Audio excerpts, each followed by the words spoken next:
All right. What's good, people? We are back. Welcome back to another episode of the Triple Dose Podcast. We're going to go ahead and start by just doing our little weekly check in. So, what's been going on with y'all? How y'all been feeling? How y'all been living? Well, I've been all right, back to work, back to the grind, everything is winding up for the end of the year, but we got a few more weeks to go, so I'm just trying to keep hanging on, doing the best I can. I'm a little tired, had a long week, and then I've been back and forth out of town, so I'm just getting back and getting kind of settled, so I'm ready for a nap. I ain't gonna hold you. Mm-hmm. I'm okay. It's kind of same thing. Long week. Interesting weekend. Um, l- Thoughts everywhere. So just like I'm okay though. I'm not going to complain.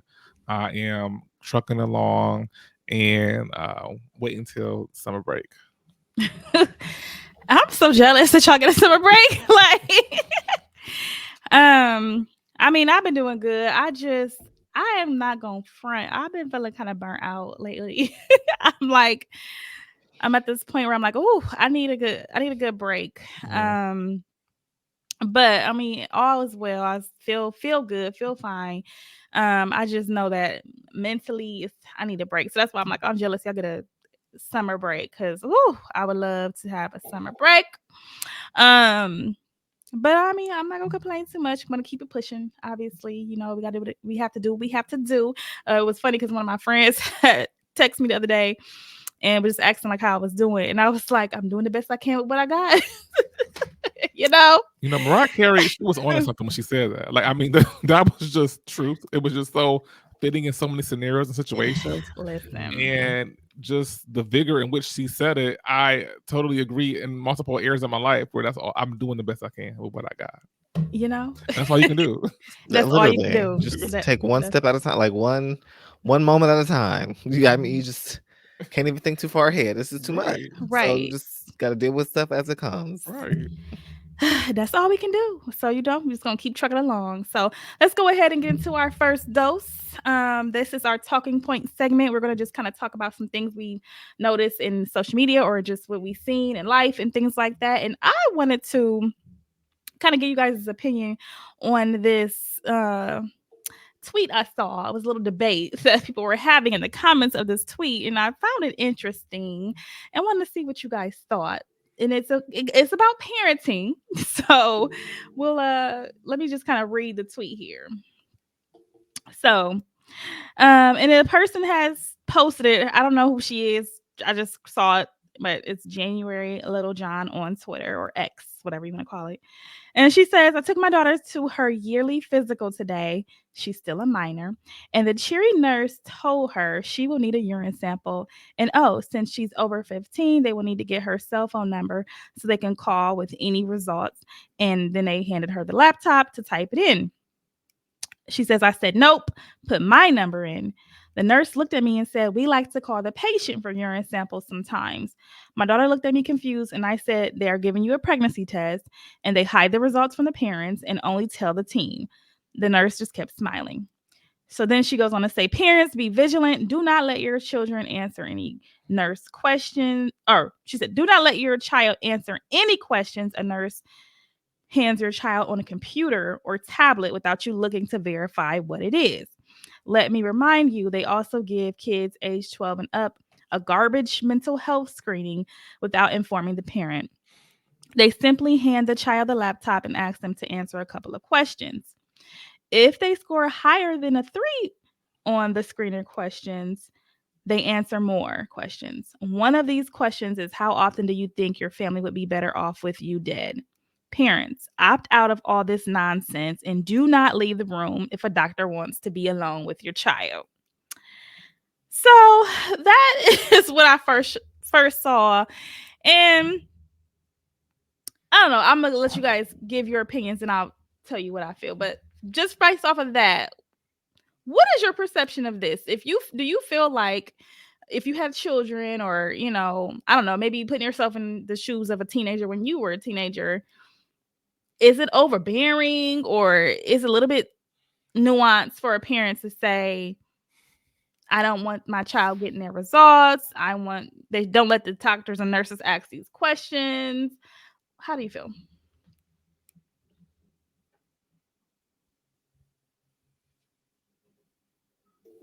I guess for me, I feel like I don't understand why why you would be opposed to your child getting their own results. Like, it's their situation, it's their body. So like, and then I'm assuming, depending on, you would tell them anyway. Like, I don't get the difference of the results coming to your phone versus coming to their phone. I mean, if they need antibiotics or medicine, or if their levels have changed and they got to adjust some type of medication, like, you would be communicating that with that person, with the child anyway. So what's the difference between like it coming to you first versus it going directly to them? I don't really see that point of that. Um, I also don't understand why it's such a big deal if for them to give a urine sample. If your daughter's not pregnant, then why do you care? I mean, it's why is it such? I don't get why you're making it a big deal. Like, I don't know. I don't think there's anything wrong with the parent being involved in a situation, of course, because there might be questions that you need to ask that your child might not be aware of. So I don't think that there needs to be like, oh, we need to kick the parents out, and you don't need it. No parents ever need to be involved. But I also feel like parents are overly sometimes like a little bit controlling, and I think your child is a human being, and I think sometimes a lot of parents struggle with that autonomy of their child. Just because like they're under 18 doesn't mean like they're not a human being with their own rights. I think a lot of this just feeds into the fear mongering that's going on right now. Everybody is so hyper focused on these things, and we talk about this all the time, conspiracy theories, and people they worried about kids at school reading books they should be reading. Now you got to be worried about at the doctor. It's just like, y'all are doing too much. It's too much. Yeah, I think the whole post was political. She used a lot of Very loaded much so. she used a lot of loaded language. Even just her descriptor, the cheery nurse, like this implication that like she's eager to do this. And the thing about it is, I think people have to think about purpose, right? Firstly, every state has its own threshold, and in terms of when a patient can kind of start to get their own information. And for most states, it's not at 18. You typically have some privacy after a certain age. Number one. Number two, a urine sample is not just for pregnancy. They can look for blood in your urine. They can for proteins in your urine. There's things they can test for just in the regular, physical to make sure that the person is healthy. Again, in terms of even with the mental health questions, right? There might be a child who is truly depressed or who is dealing with abuse at home. And so these are ways in which sometimes those people can get help.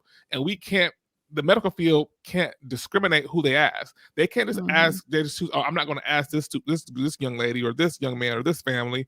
They have to ask everybody. So I think what you have to do is stop being so offended all the time and realize that everything is not always about you and your family. There might be a child out there who needs these questions to be asked. There might be a child out there who does need this, even if it's a pregnancy test, needs this pregnancy test, because you don't know what that child has been going through. And so to me, it speaks to, sometimes I feel like in this society, we have a very, very difficult time looking at life outside of our own perspectives. And so to me, that woman, January Littlejohn, was it? She's looking at this whole situation from her own perspective and not even taking into consideration the fact that those might be questions or tests that another little girl might have needed across town. Yeah, and I think I definitely agree with you both were saying. And I think another thing is that, I don't understand why, because her daughter was 15, 16 years old in this post. And I don't understand why some people are just so like, because she kind of framed it as like these are parental rights that are being stricken from us, and I think at some point we have to start to realize, okay, the children are your children, but they're not your property. They are their own person. They're their own being. And they also have to start learning how things work in the medical field. They also have to learn how to advocate for themselves and talk for themselves and speak for themselves. So you being there, that's fine to be a support, but coming from the medical standpoint, there may be, like you said, let's see, certain people who need that privacy to talk to their provider, because they might not want to share certain things with their family or their parents, because they might be embarrassed or they're scared or they're nervous. And maybe you think you and your daughter got this bomb relationship, and yet that's fine, and that y'all just talk about everything, but it's not like that for every single person. And then I just feel like, okay. I think most parents have an inflated sense of how close, I was just how gonna much say- they, Yeah. how much Say that. they how close and how Mhm. much their kid trusts them. I think a lot of most parents will answer, "Oh yeah, my child trusts me." Oh yeah, that's what Right. That's like, yeah, right. No, they don't. But specifically parents like her that would make this post. Mhm. Because you think that you have this relationship and you know your child and their child tells you everything. But I can tell from you making this post that you are overbearing. I can tell that you got some ways about you she to was where your child bothered. would Yeah. keep stuff from you. Cause I can tell my mama gonna act crazy.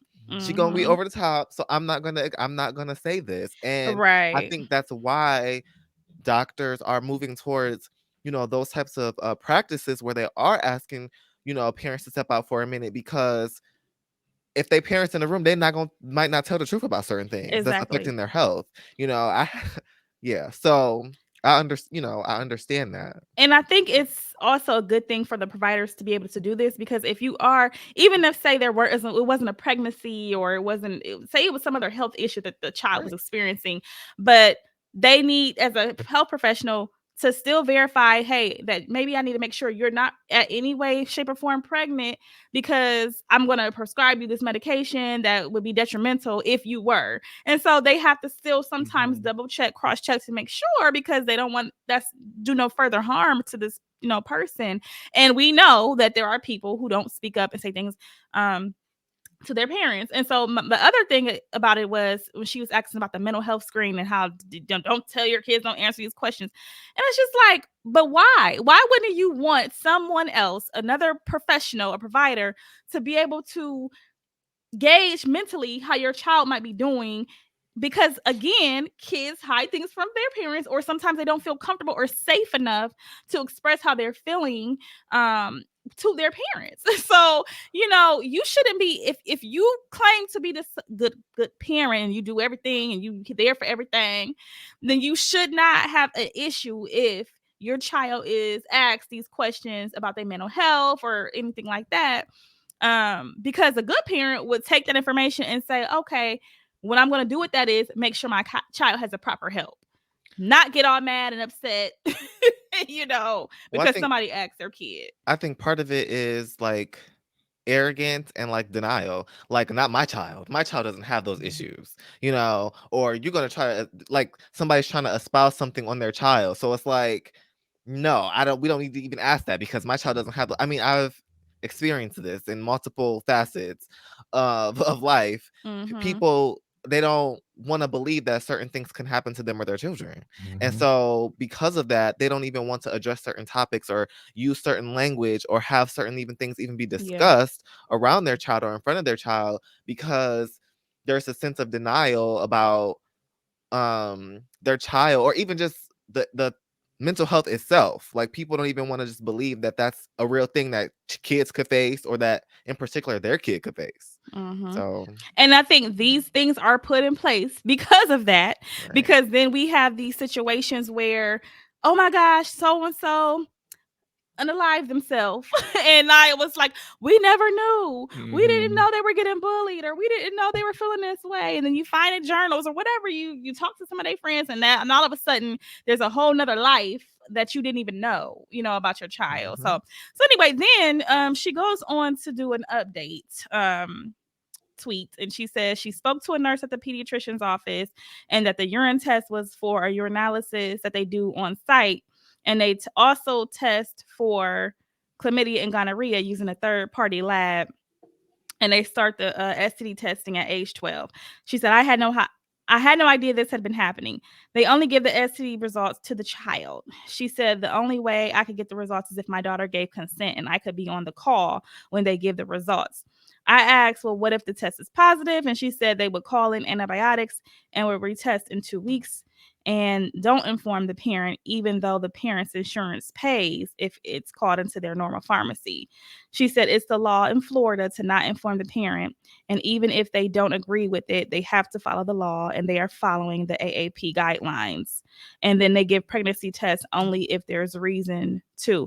Even in that tweet, I feel like she worded it kind of weird because she kind of said that the urine test, she says the urine test was for urinalysis that they do on site. And they also do a test for chlamydia and gonorrhea. So that to me doesn't mean that they automatically test for STDs. I don't believe doctor's office automatically just test for STDs if it's not warranted or asked. Because even as an adult, when you go to the doctor's office, they don't automatically do an STD test. So I just feel like she's just throwing that out there to say that they can do it. But she also said too, the Florida law says to not inform the parents. Is that the actual law that says do not inform minors' parents, or does the law say inform the patient? Right. Like, I feel like that distinction matters. So y'all make it again. I feel like there's an agenda being pushed in this conversation that this. Yeah, that's why I say it's all political. It's political. So basically, her argument is that she feels like minor children should not be in a position to have any authority over whether or not their parents have access to their doctors or medical records, which again, if you're a parent of a minor, you can get your child's records. That's not illegal. You can. And furthermore, you would find out your child's on your insurance. They're not going to be able to go to the pharmacy and pay for it without you unless they got their own money. Like, I don't understand. Like, again, you're making a non-issue or issue out of a non-issue. That really shouldn't. The other thing is, our health system and stuff is so advanced. Like right now, everybody has MyChart. Everybody has all, that access on their phone. And so I'm pretty sure as children have their MyCharts, you can literally have your child's MyChart. Like you have all their information. So if push come to shove, just if you want to know that bad, go on a MyChart. But like, I don't understand, I don't know. Again, I'm not a parent. So I don't want to come off as if I'm like, oh, I maybe I would feel differently. I mean, obviously I would want to know what's going on with my child and everything. But at the end of the day, I do think I would rather them, if they were in a position to where they had to get some STD medication or something, that they got it and got it taken care of and it was safe and healthy. I feel like that's the most important thing for me. Whether to me knowing that they got it. Like just were they able to get cured? Were they able to get the treatment? Are they healthy and are they okay? That would be my main concern. And I feel like most times, if most parents wouldn't know because their teenagers want their parents' input on that type of stuff when you're a teenager. Right. Like, you know what I mean? So if you have that relationship with your kids, like I'm sure you'll be fine. Mm-hmm. You'll know.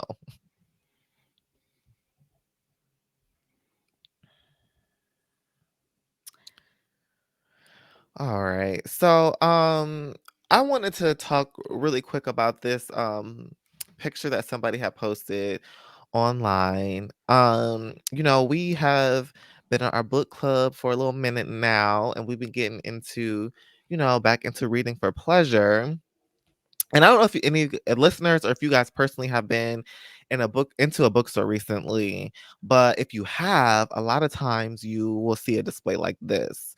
Just a few weeks ago, I was in Barnes & Noble, and they had a section related to TikTok, books and authors that have gone viral on TikTok. And part of this, I feel like, has really sparked a lot of people to get back into reading by being on TikTok. And, people who read frequently share recommendations and their experiences with different books online. And some people are very good at it to where, they're telling you the little synopsis of the story that make it sound so juicy. So, you want to read the book next. And these type of things go viral. If you don't know, I mean, TikTok has a niche for everything, right? And Book Talk is one of those areas that, I find myself on quite frequently. But somebody had posted a picture like this, basically saying that this has ruined our society, basically. And I'm like, and they posted this picture like, oh, I go to my bookstore and I see this and it ruins it. And I'm like, That's interesting. Why would sharing book recommendations be a bad thing? Have you guys seen these posts before? And when you guys go to like the stores, have you seen those sections? Do they catch your eye? What do you think about this conversation around book talk being bad? Did the person say specifically what makes them dislike this? No. Wait, so they said it ruins society. I'm trying to figure out why they had this much disdain for. Yeah, I mean, I just need more answer about what the problem is here. Well, that's what everybody in the comments was saying. What's the issue? People just love to complain. People just love to complain. Like it's just like just love to complain about everything. I feel like social media is exhausting. Like just the amount of just negativity and complaints and just on it can be so disheartening. At least the folks at least the people are reading. Okay. At least they're reading and they're excited about books. And some of these authors now are getting a little more of a coin because people are buying their stuff. Like there's much more worse things a person could be doing than reading books that were recommended off of TikTok. I'm just flabbergasted at this is ruined society. Like, really? Okay. I mean, it's not that big of a deal to me. It's no different than if somebody reads, like back in the day, different magazines would have like a books highlights section, or you got the New York Times bestseller list and things like that. Like, it's just a recommendation. It's just another way for people to be able to find more interest in topics and genres that maybe they didn't think about before. And, now it's on the highlight. Good for the authors. I'm happy that these authors are getting more and more people got into the book reading again and, making their little coins and everything. Because when those things go viral, they get people go in sometimes. So, yeah, I don't know. It doesn't bother me. I think it's perfectly fine. It reminds me of like those, we've had this conversation where people who just want to be like contrarian for no reason. Like they just want to have a reason to be mad, or like sometimes how like certain like groups of people, like when people start to enjoy something that you've been enjoying for a long time, then they want to get like mad, like, well, I've been doing this, or y'all ain't real fans of this, or y'all. It's just like, do you want people to enjoy the things or not? Like, I think we should just take a breather here and let people enjoy nice things. I just want to talk about that because I just thought it was egregious that people was mad that people was buying books. Yeah. I don't understand, especially when these governments and states trying to ban kids from reading. I mean, if people want to get a book recommendation off of TikTok, let them enjoy their life. Okay.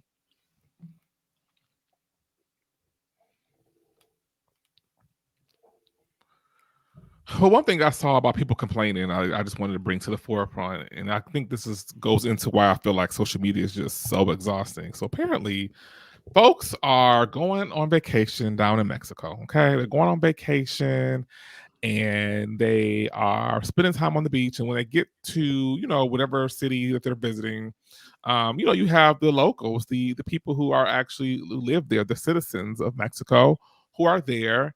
And people are complaining about the actual Mexican culture. So on the beach near some of the, I guess, resorts and some of the beaches, a lot of times the bands play. The mariachi bands, they're playing their music. And so folks had started complaining about it, so much so that a lot of the hotels and the restaurants and the shops have pretty much banned or stopped these bands from actually performing to appease the visitors. And so, of course, this caused a lot of, concern and issue. And so people started protesting. Some of the Mexican citizens were actually protesting. And it got so bad that the Mexican government had to send the military out there to kind of keep things together. And then the military was actually on the protester side, and they were actually listening to music. They were okay. They were actually playing the music as well with the protesters. People are protesting like, why are we banning folks who have been here for centuries and centuries, who this is their culture, and making them stop playing their music because it makes visitors upset.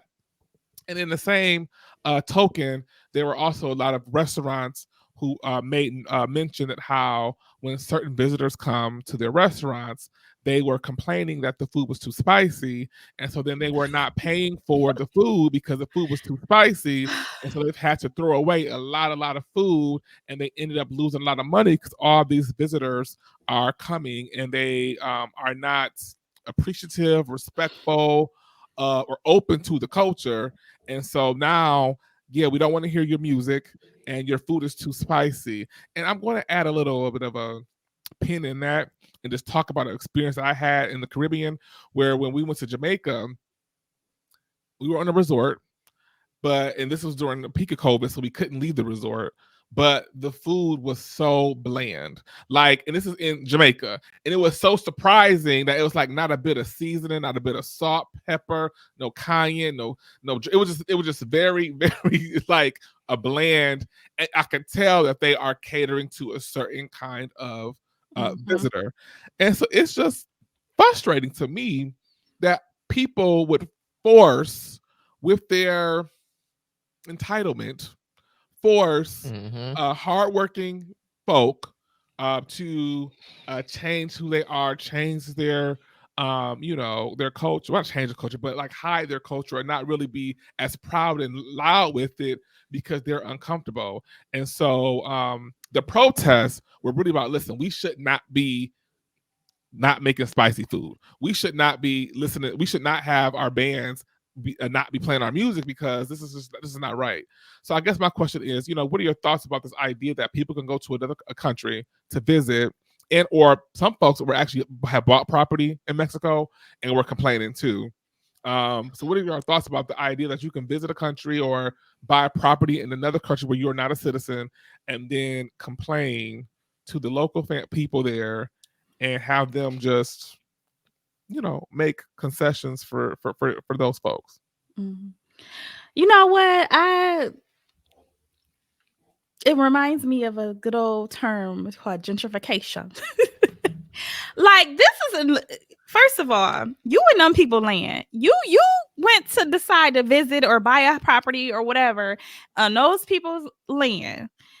Okay, let them. That's their territory. You don't get to come over and telling people they too spicy, music too loud. This is what they do. This is their culture. When you in Rome, you do as the Romans do.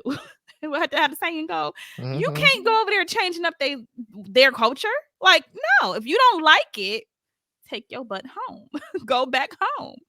And when you talked about that, this reminded me of when I think it was when Harlem started to get more and more gentrified. People was complaining. They were saying how people were complaining about because it's a lively area. It's music. It's all kinds of different food spots and different because so many different cultures settle over in when they come over and settle in America. A lot of people could go to like New York City because it's huge and all the different boroughs. But you have all kinds of different cultures and backgrounds, the Caribbean and all kinds of stuff.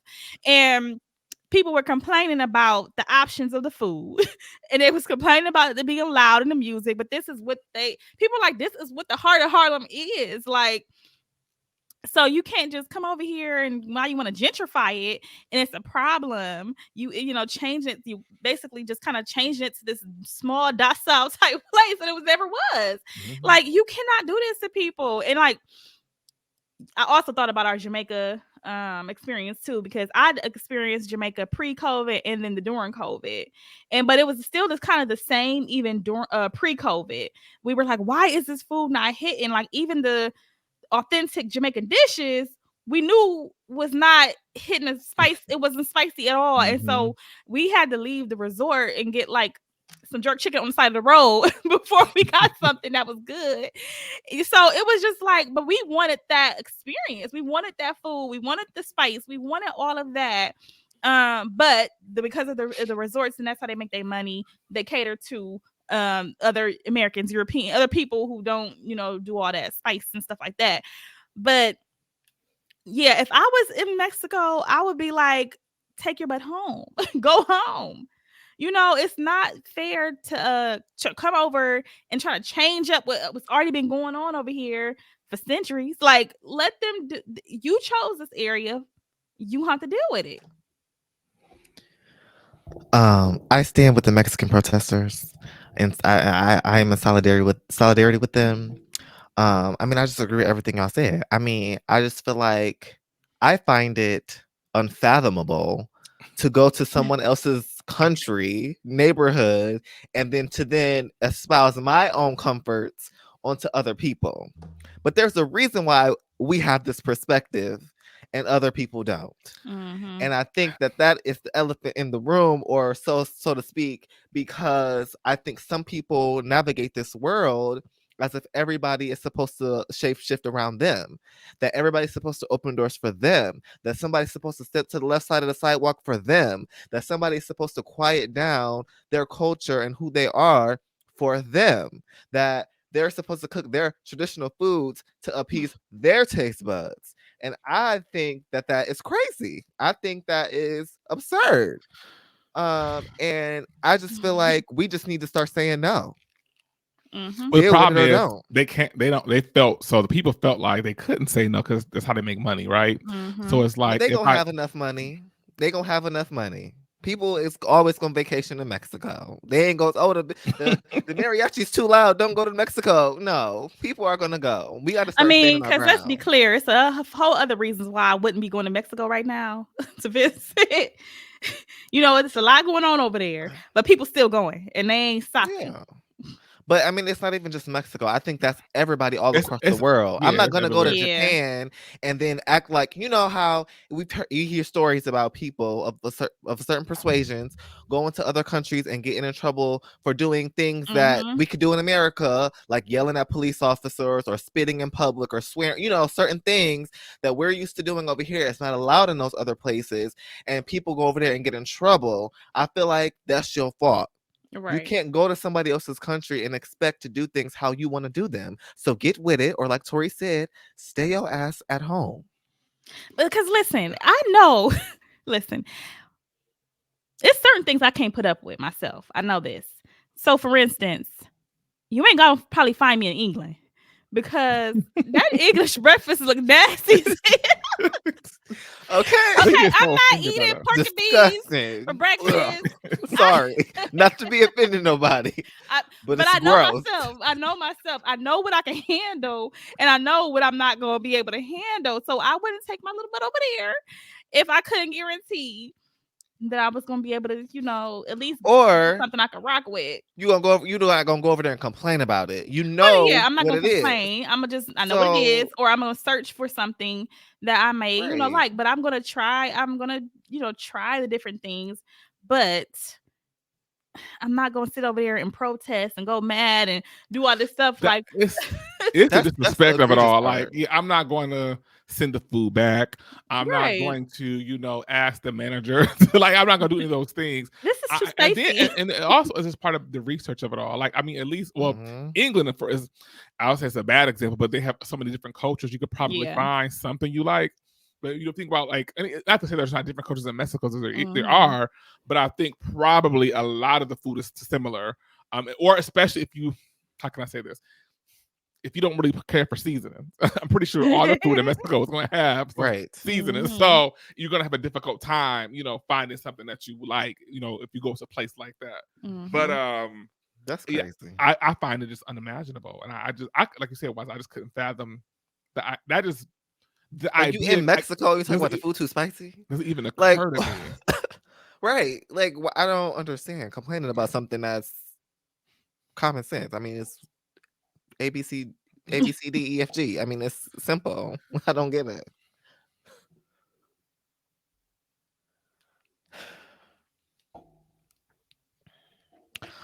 All right. Well, speaking of things being unfathomable, I don't know if we've talked about this before. We might have. Um, I wanted to show this clip from Bottoms Up, this podcast by this young lady named Benita. I first saw her on TikTok. She's quite funny, and her podcast is funny as well. And she had Raven Simone and her wife on the podcast, and they're having this conversation because previously, it has been discussed that Raven Simone's wife was somehow unfamiliar with anything Raven Symoné had ever done, which is crazy. But let's take a look at this. Girl of the 21st Century. Have you seen that? Have you watched it? She didn't watch it. Yes, I have. You saw it? I have seen that. I have seen You've Xenon. seen that? Yes. Okay. What did you think of it? Did you like it? I thought Xenon was great. I just don't remember Raven being in it.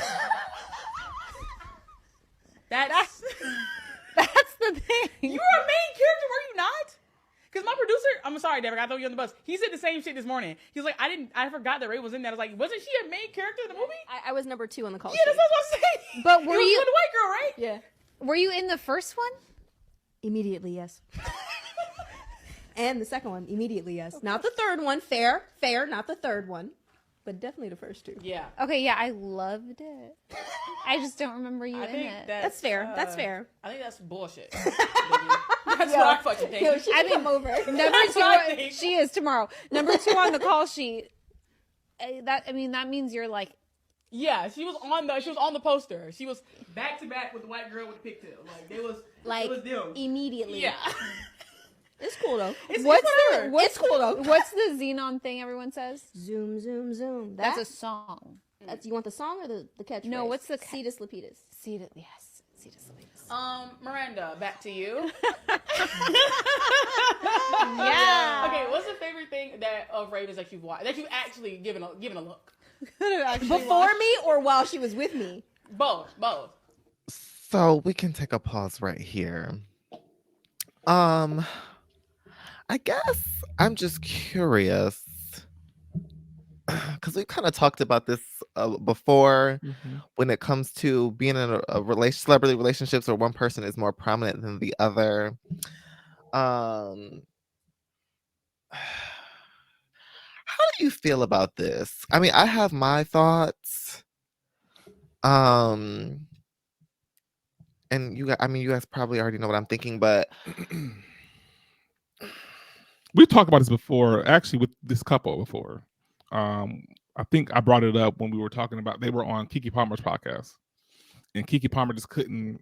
She was flabbergasted. She was just like baffled that Miranda had never watched any of Raven's movies or TV shows prior to meeting her. So much so she thought she was lying, and Raven had to no, she's not lying. She's telling the truth. We've said this before. Black people, we watch everything. I mean, it's just that we live in 2 different worlds than other folk because, and maybe because of the lack of options. I don't know, but we know, I feel like, more in terms of pop culture and what we watch. But I'm not surprised. Yeah, I mean, I'm not surprised either because I feel like you said, this isn't the first time I've heard that she doesn't claim to know anything of Raven's work. So, I mean, I want Raven to do better, though. I feel like at some point, Raven, you got to stand up. Well, the only caveat I would say is that I saw, because I saw this on TikTok, and there was someone in the comments talking about how, I guess, Raven, she said it doesn't surprise her that Raven is with someone like this because I guess Raven has made comments or has talked about how she really wanted to kind of step aside from the industry, and she wanted somebody who kind of just knew her for her and did not, have this idea of her, or, she really just wanted someone who apparently didn't really recognize or care that she was Raven, basically. Okay. I mean, I understand that, and they further down talked to Affinity actually asked is it because she's Black? You didn't just watch, because she eventually said something to I was aware of who she was, but she never came across my radar. And Fanita was like, is it because she Black? And she was like, well, no, and they fell out laughing or whatever.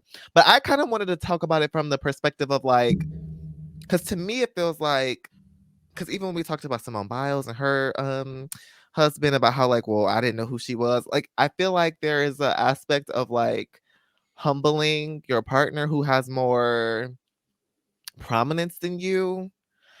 And I feel like at some point, okay, yeah, you didn't know who she was, when you first met her, you didn't take in any of her work because she never came across your radar. But at this point, this is somebody that you love now. Wouldn't you have a natural curiosity, or just because you love this person, you want to see like the parts of them that make up who they are?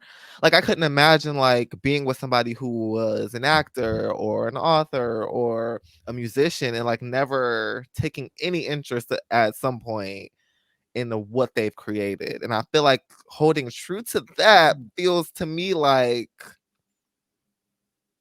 I don't know how to put that into words. You know what I'm trying to say? I think it's a bad look because at some point it gets old. Like, how long have they been together? They've been together for years now. Like, at some point, it's just like, okay, like you said, I'm gonna need, this is her career, so much of her life, and for you to still not know a lot of things, it feels like you're totally disinterested. Well, and she said she watched the series or the movie they were talking about. She just doesn't even remember her being in it, is what she said. She said she watched it. I didn't remember. But then further in the clip, she talked about she didn't watch Cheetah Girls and other stuff as well. She didn't watch it when it came out, and then she talked about how she watched it later. I think she said she was sick or something. She ended up watching some of it later after.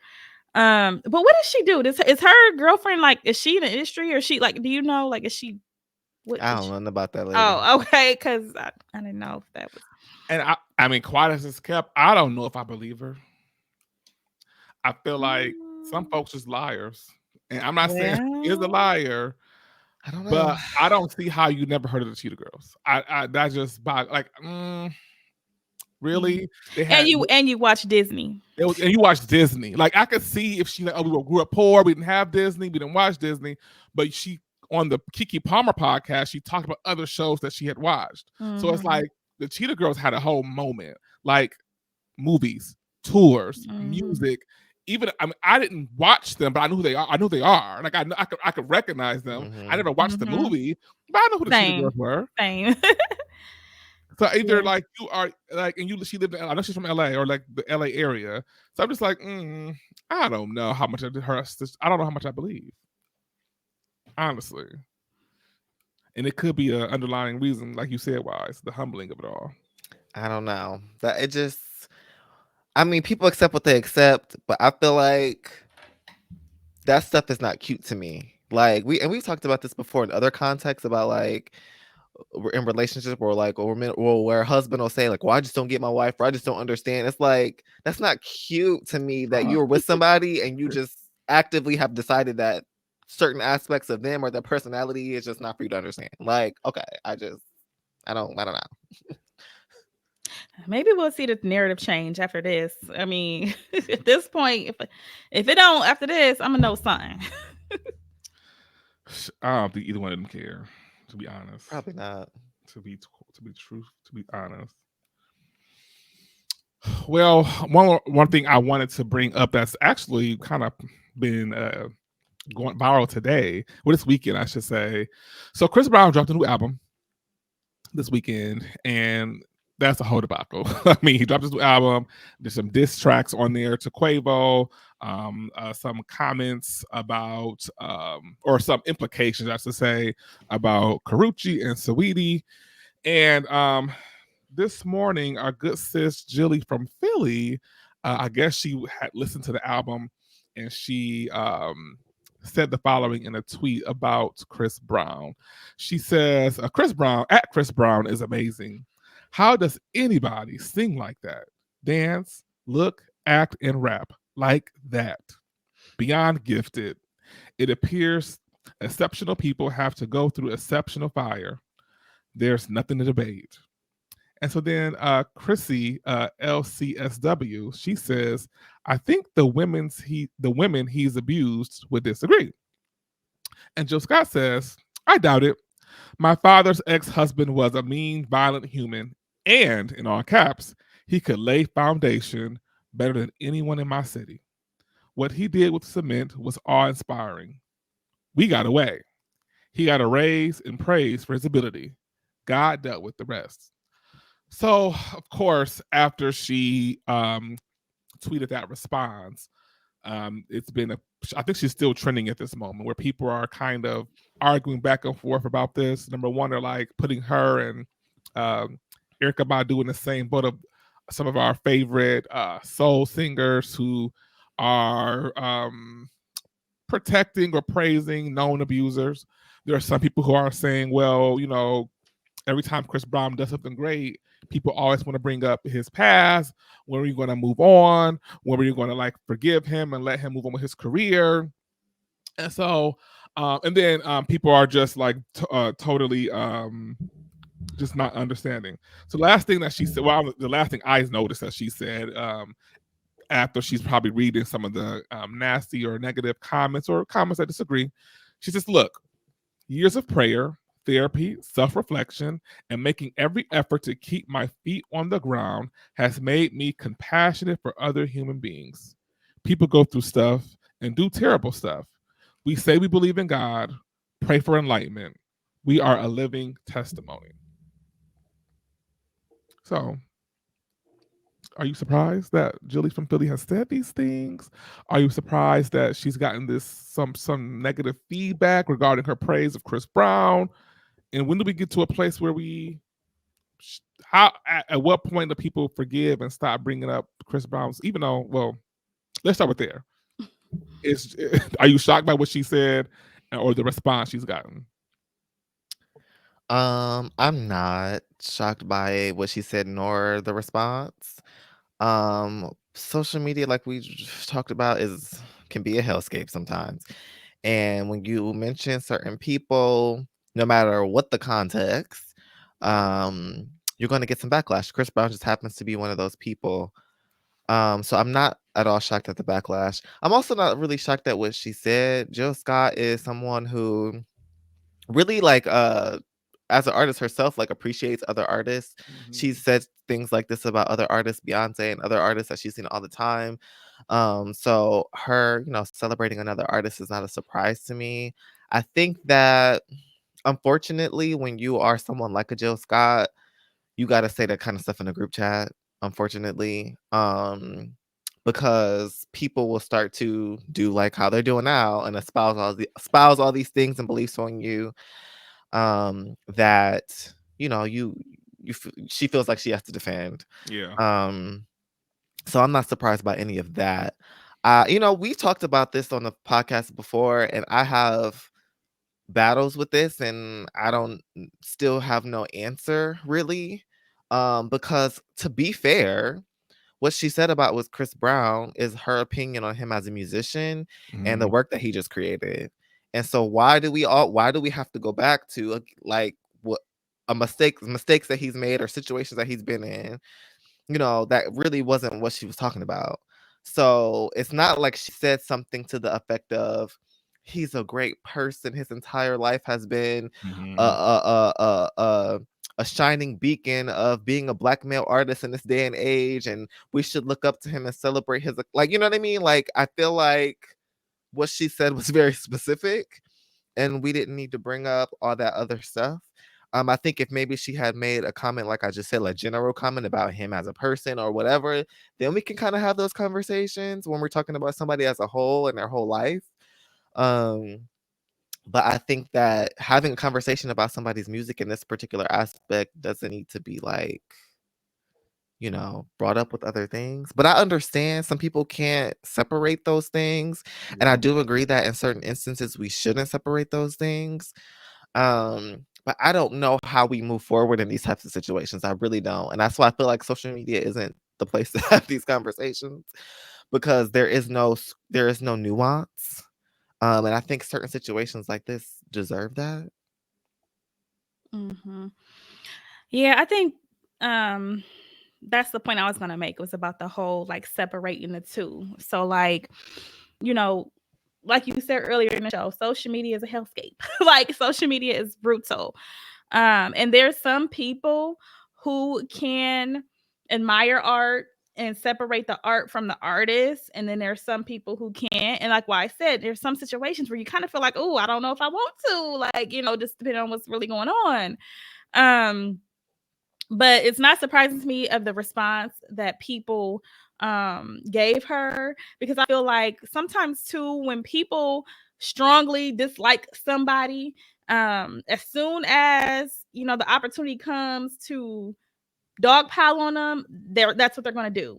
That's what they're gonna, Mhm. head for. So like, if there's gonna be people who love Chris Brown, there's gonna be people who Mhm. hate him, and as soon as you say something, like those people who hate him or whatever, are gonna go out and they're gonna make it seem like you are the worst for supporting him in any kind of way. But then you have other people who say, I love Chris Brown.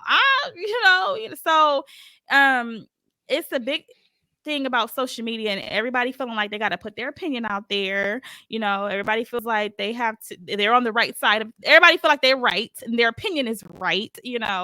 And like what I said, there has to be some nuance to this. And at the end of the day, we don't know these people personally. We don't know what they've done to atone. We don't know what they've done to Tristan personally. But most of these, everyday people on the internet typing and chatting and stuff do not know these people personally, and what they have done in their own lives, to atone for things. So that's why it's like, I get kind of leery, because it's like, being who I am, I know that we all have fallen short. You know what I mean? So it's like, I do want to extend grace to people. I mean, everybody is not perfect, and I get it. Like, it's just the fact that there's so many people, celebrity wise, who their wrongdoings are on a platform. We Mhm. all see it. It goes viral. It takes off. Your dirt don't get out there. Everyday, whatever you got going on, is not plastered to the world, or probably even to your family. So it's kind of like,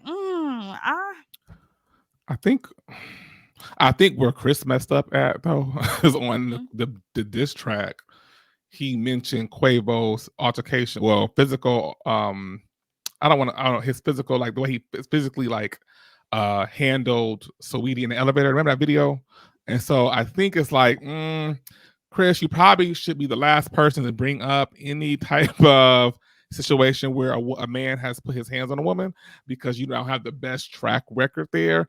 I think that's kind of why he opened himself up. And I think where Jill Scott messed up at is she should never responded. I think she should have just made her tweet about how good the album is and how talented he was. But when that young lady said his abusers or the women he abused wouldn't think so, she should just pay the dust.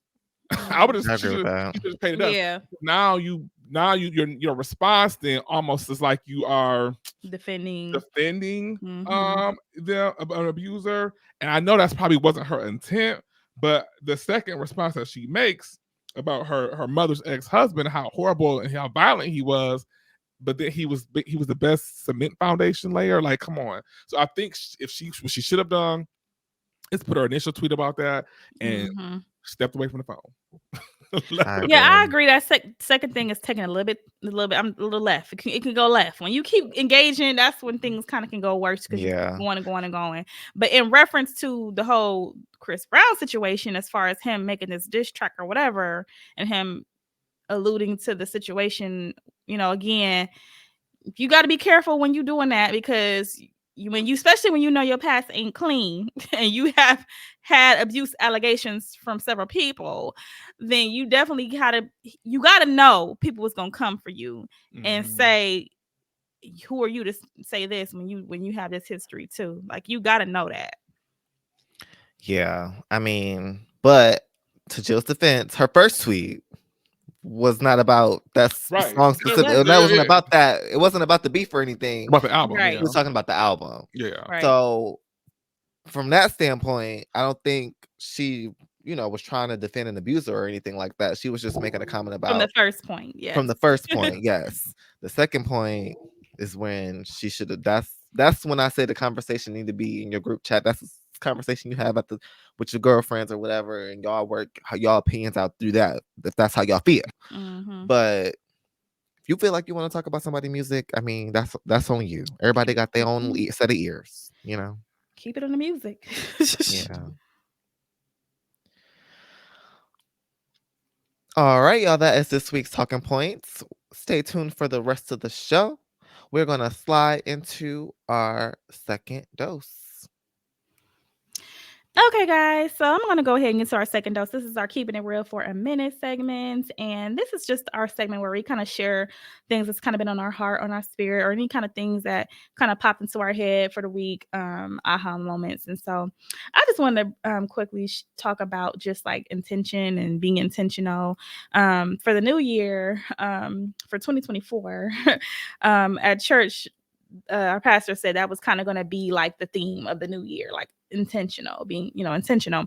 And you know how things happen, like, the new year start, you set all these goals for yourself and things like that. And then by the end of that first quarter, you stuff start to trickle down. You start lapsing on your goals, or, you done forgot about your goals, or you sit and you think, oh, I done anything to get to my goals and things like that. And so that's kind of where I was, I guess last week or so, because I was like kind of beating up myself, because I was like, you know what, I need to kind of spend more time reading and studying the Bible, and like getting that one-on-one time in. And I was like, it's a shame, because every day, we go to work, we do, we come home, we cooking, we got to get prepared, we got to do this, do that, all these different things. But then you get tired, and then the next thing you know, it's time to go to bed, and, you haven't dedicated no time to doing, like, again, one of my goals, I wanted to be able to kind of be reading more and learning more. So, then I was like, but then I noticed, I'm like, but you got the time. Like, you be like, even though we busy and all that stuff like that, it's 24 hours a day, and you do have time, because you sit there, you scroll on social media. It's so easy to get on your phone, sit down when you get off of work, you scroll for a minute. Next thing you know, it's been 30, 45 minutes, and you still been on social media. Like, you know what I mean? So I was like, girl, get it together. So me and my friend, we went walking the other day. We were just talking about that, and how, we do have the physical, tiredness. And she was like, I keep telling myself, is it laziness? And I'm like, girl, sometimes I feel the same way. Like, I'm like, why am I being lazy? And I'm like, part of it, I think there is like a laziness to it, but the other part of it is, in real life, our society is set up to keep us on the go, keep us running, keep our minds going so much that we're exhausted physically and emotionally, mentally, just tired, And I'm like, not only is our society set up that way, but that's also how the enemy works. He wants you to be tired and don't do the things that you should do to grow your spirit and learn and grow with God. So, it becomes a thing where it has to be a mind over matter. It has to be something that you like intentionally seek out, despite being tired or whatever is going on, setting aside a specific day, time to do certain things, because it is a mind over matter thing. We do find a strength to do the things we like to do, we want to do, when we want to do it. So it can be done. So I think for me, like me and my friend, we just kind of having that conversation, talking out loud, sharing that stuff with each other. I think it helped us both, because we're like, okay, we're gonna try to get on like a schedule, even if it's you just starting at something small, whatever your goal is. Like, maybe you start off small, you just dedicate one day, once, a certain amount of time. Don't make it so like it's so a big thing that you feel like, oh my gosh, I'm never going to obtain this.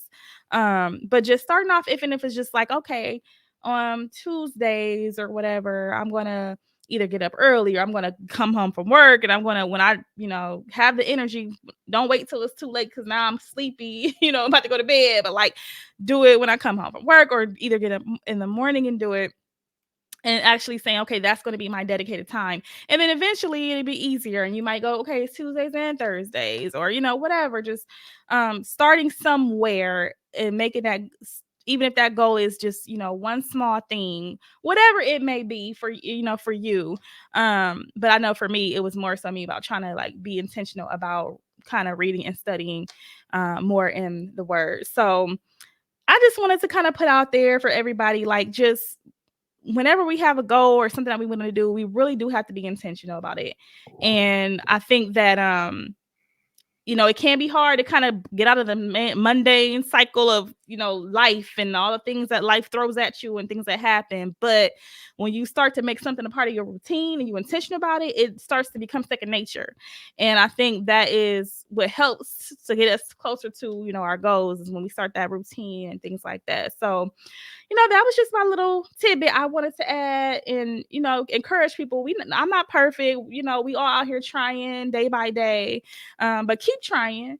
And, even if you fail, just be intentional about getting back up and doing it again and trying again, and don't beat yourself up or get too much down on yourself, because that's what this life will do to you, and that's what this world is kind of is built to do to people, is keep you down and keep you running and keep you tired and exhausted. That's what it's supposed to do, or it's built to do. But we can break out of that.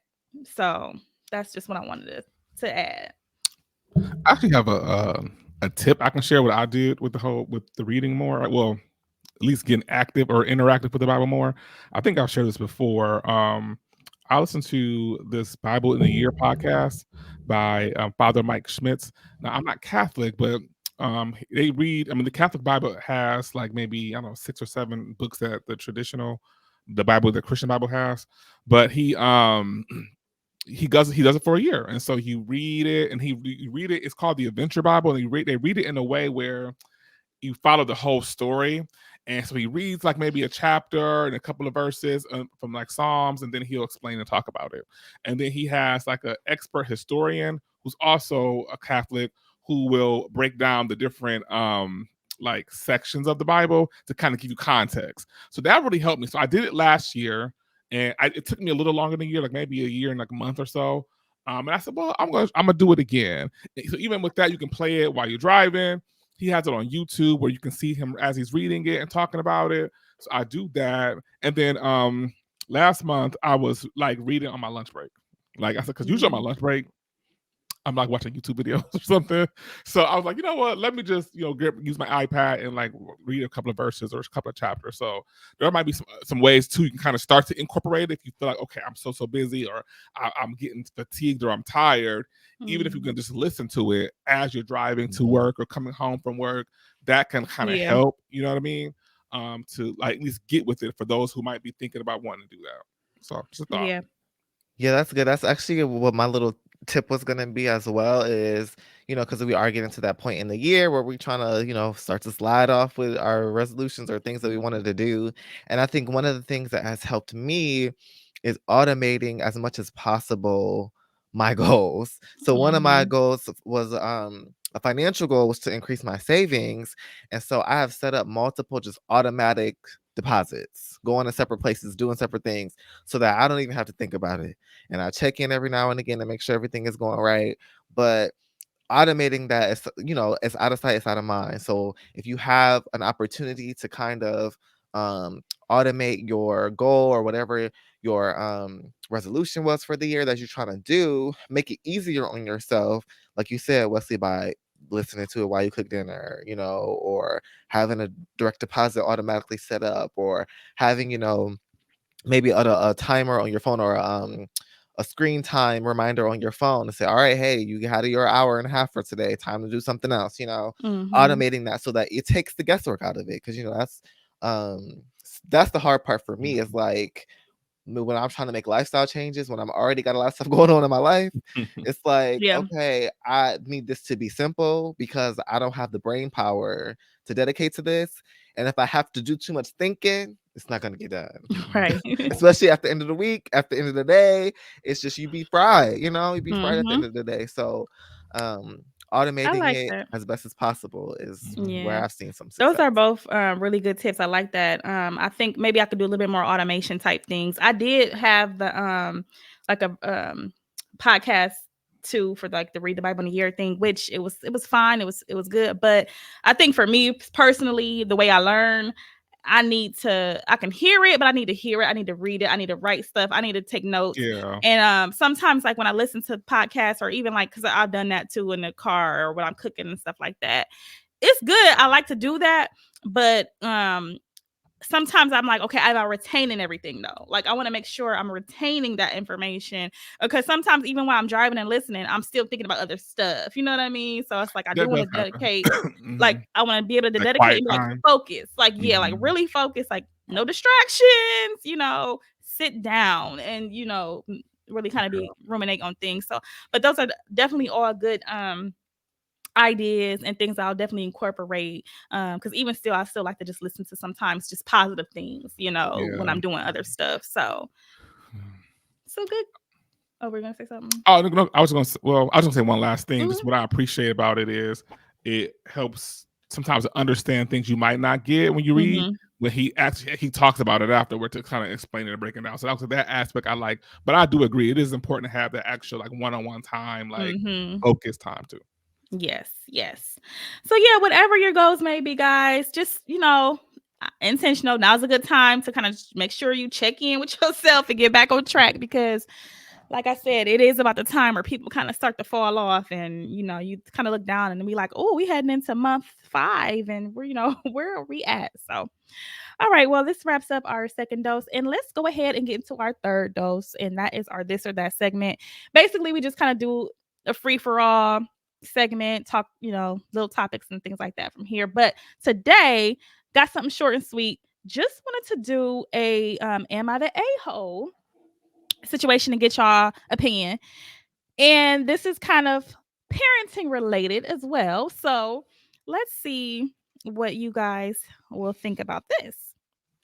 So, am I the a-hole for giving my daughter anything she wants after she goes to her mom's house?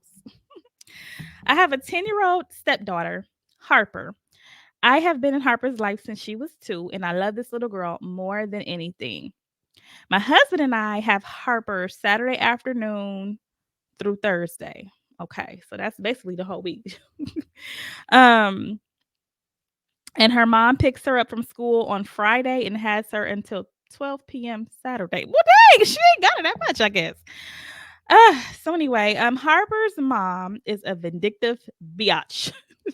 Harper hates going to her mom's house, and no matter how many times we've tried, we can't get her custody reduced. Well, I don't know how much more she want to reduce, y'all. Exactly. In March, Harper made a picture frame at school and was asked to bring in a family picture.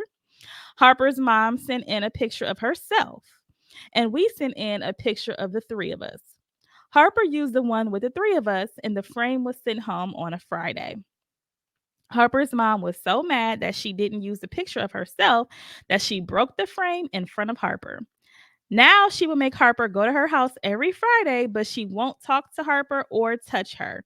She pretends like she's not there. This destroys Harper. When she gets home, she always finds me and will hold on to me for the rest of the day. She even refuses to eat or speak. She usually speaks or communicates in other ways by Sunday.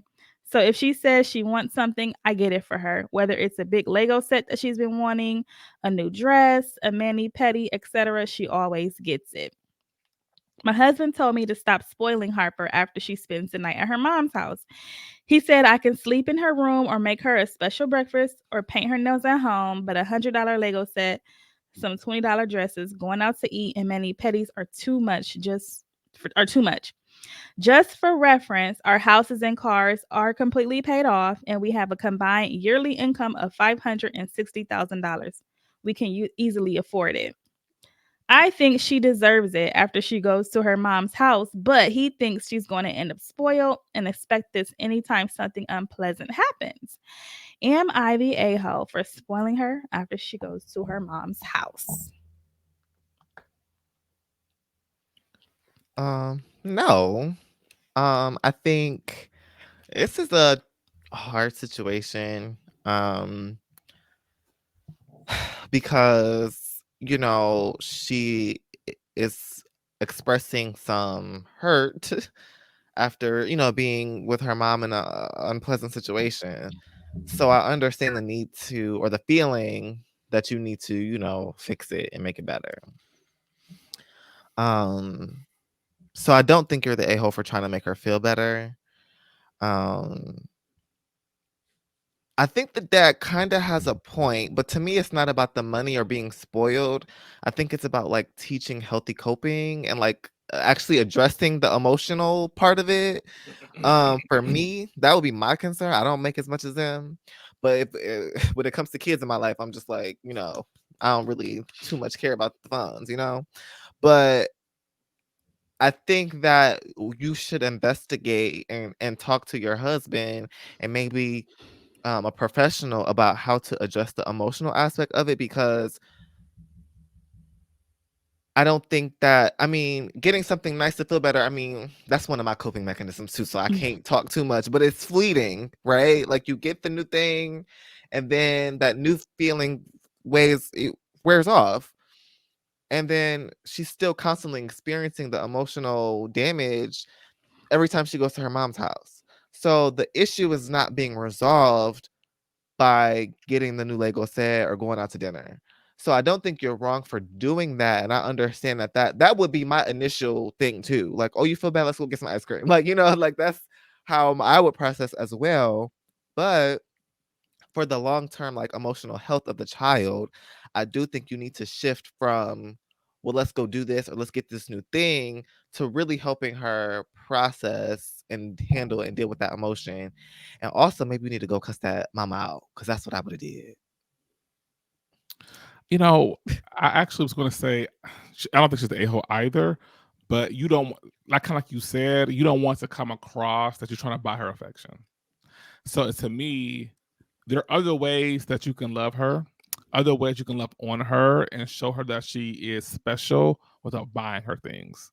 So I do feel like, again, the dad has a point. Like, just because she had a bad experience that day or a weekend, you don't have to spend a bunch of, or it is about the money, but you don't have to buy things. You can actually pour into her in other kind of ways that might be more beneficial in the long run. And I think that's what you got to play, this long game. And I don't think buying her nails, get her nails done in a Lego set is the long game in terms of the emotional pain that she might be experiencing going to her mom's house every Friday. Which I think that's a very interesting custody arrangement. Just a day and a half. Not even. She pick her up from school on Friday and go home at noon. That's not even a full 24 hours. So I might have a little different perception than you guys, because I feel like there's a lot of information missing. I do too. Oh yeah, for sure. One being, why is it that Harper only get one night with her mama? That's just, I'm not understanding. Sunday through Thursday, what happened here? So it appears, from what she's saying, they make decent money. So that's assuming, more than decent. Well, they're rich. Well, yeah, they make some money. So it makes me wonder, this mom, Harper's mom, what happened in this relationship where they got separated or whatever happened, and at 2 years old, Harper was in the, I don't know if she said she got custody at 2, but the girl said she was in her life since 2. But basically, I'm just trying to figure out what happened. It made me feel like maybe Harper's mom has less money, less access. Probably. Maybe she didn't get the good lawyer because she only got 1 day. I don't know what's going on with her, but you chose somebody, whoever the daddy is. You did chose this woman, whoever you had this baby with. But whatever happened, she obviously didn't have the resources you had, because she was not able to get a joint custody or something like that with the little girl. So I feel like there's something else more going on. Then the stepmom calls her a vindictive bee, but she called her that before you even tell us why she vindictive. Like, you mentioned, okay, she was upset about the whole picture frame thing. And so, yeah, granted, that's not okay. It's not appropriate for you to break the picture frame. It's not appropriate for to ignore your daughter when she's there. That's not appropriate. We get that. But you're not telling me what else is so wrong with the mom, like that she hates going over there before this incident happened. So, like, what is really the issue? Because it kind of feels like, are you guys putting something in her head for her to have certain thoughts about her mom? Are you buying her affection so she loves you and likes you more for a reason, so that you can say that her mom is so horrible? And now the mom is like, I don't have a fighting chance because I only get her once a week, and when she comes, maybe my house don't have as much as the other house. Maybe, I can't afford all the things that her dad and stepmom can. So I'm fighting, and she's a kid. She's 10. She don't understand the ins and outs of maybe my side of the story. Maybe her father had all this money and power and access that she didn't have, that she couldn't fight like she wanted to get her daughter more. It's a lot, and I might be adding on to the story, but I've just seen so many different scenarios and where they make it to seem like this mom is this horrible person, but maybe she didn't even have a fighting chance, and Uh, kids, they're little, they don't know what's really going on, but they can sense certain tones, and they can, if you talk crazy or bad about their mom in front of them, years and years and years go on, they're going to have some of that ingrained into them as well. So I'm kind of like, I'm not saying you the a-hole for trying to make her feel better, but I also question your intention behind that. And I just feel like I want to know a little bit more about this mom situation and what other ways can she be vindictive? She probably not getting child support because she ain't got the kid. She only see the kid one day. Like, and even with the situation with the picture frame, I feel like the custodial parent could have handled that better.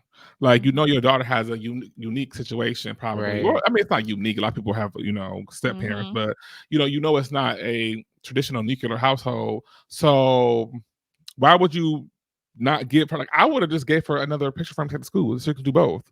Like, I feel like, but you got the money to do it. Because now that I know you make $500,000 a year, you Right. could have easily went down to Michael's or the Dollar Store and got another picture frame, so she could have took both of them. So like, and I know somebody who is a single parent, and like when the holidays come around, they make sure like their child does something for their parent or the other parent. So it's like they could have simply did something like that. So I do believe that you are right about their intentions, at least hers is for sure, might not all the way be pure. I feel like it's not, because she didn't give me no other indication of why this mom is so horrible other than this one incident. And it was kind of like, are you trying to make yourself look better or seem better? Like, in some kind of way, I don't know, but yeah, I don't know. I blame the school too, because I feel like y'all shouldn't be. Listen, people have precarious family situations. that's true. And I feel like the teacher or the school should have done it in a way to where it's inclusive of everybody's situation, because some people, like I've seen on like TikTok and stuff where how teachers will like say things like, oh, well, take this assignment or take this permission slip home to your adults or take it home to your people, because some people don't have parents, some people have guardians, or they live with their aunt or their grandparents, or they might be in a foster situation or a group home situation. Like, I just feel like this could have been avoided if y'all was thinking about, but I feel like she probably go to a rich school where everybody, I don't know. Yeah, well, at this point, like I said, or like I think one of you mentioned, get the baby some counseling. Maybe y'all could do a little family counseling. I don't know. Oh, they definitely need some family And counseling. that's, oh wait, no. Well, one more thing. Even for her to even say we're trying to get her custody reduced, what more of reduction are you wanting? She only see her one day, so that's why I'm like, you're not telling the whole story, because you basically saying you don't want her to see her at all, and you're not giving me a good reason why she shouldn't see her kid at all. Like, you're not saying she's on drugs, and her not wanting to go there is not a good enough reason. Exactly, because kids, again, are fickle. They are. Especially because, like you mentioned, I mean, I'm just gonna say there probably is a financial disparity between the two homes. Yeah. Most people are not. I got two sets of parents and they both make this amount of money. Like, that's kind of rare, if they're not, you know what I mean? So I just feel like there probably is a disparity there. And her being 10 and being a kid, her desire is not a fact, shouldn't be that. I mean, it shouldn't be the biggest factor in the situation. Like, yeah, you're the adult, you got to think past, she needs to have a relationship with her mom. She needs a relationship. It's safe for her to do so. And she hasn't, to me, in this post, really said anything to tell me why she should have custody reduced to nothing. Like, she only get one day. Like, so that's why it's I'm kind of side eyeing the stepmama. That's where I'm at. I'm side eyeing the stepmama a little bit because it's just not adding up for me. It's not. But all right, y'all. So that wraps up this week's episode of the Triple Dose Podcast. We hope y'all enjoyed this show. Let us know how y'all thoughts on these different topics. You can follow us on Instagram and Twitter at Triple Dose Pod. Hit us up, let us know, and we will see y'all in the next one.